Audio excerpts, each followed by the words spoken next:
Sabay-sabay na nagtapos ang mga estudyante sa elementarya at kolehiyo sa Pamulaan Center for Indigenous Peoples Education itong Biyernes. Kabilang po dyan ang dalawang estudyante mula sa tribong Mandaya sa Caraga, Davao Oriental na nagtapos bilang cum laude. Makibalita tayo kay Rose Bernales ng GMA Davao.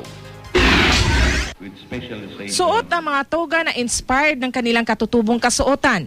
Tinanggap ng 24 na college graduates ang kanilang diploma sa kursong Bachelor of Arts in Peace Education sa Pamulaan Center for Indigenous Peoples Education nitong Biyernes.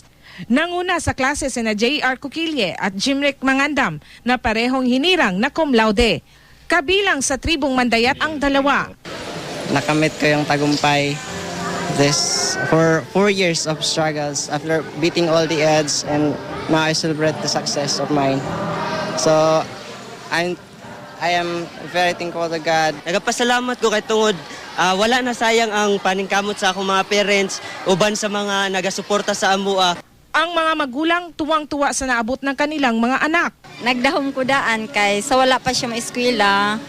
Nahibaluan ako siya kay study hard man na siya. Bisan sa kalayo, nagantos lang mi kay ko mga anak na cum laude. Dakudak o gigkayong kaamong kalipay. Maulang. Bulo sa among pangaling kamot.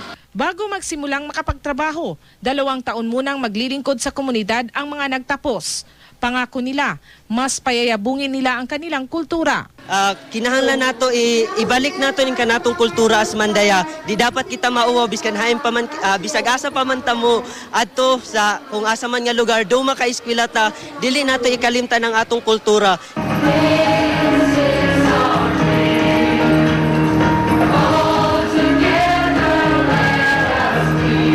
Kasabay nagtapos ng mga katutubo ang 37 estudyante ng 2 taong kursong Ladderized Elementary Education. Rose Bernales, Nagbabalita, Pilipinas.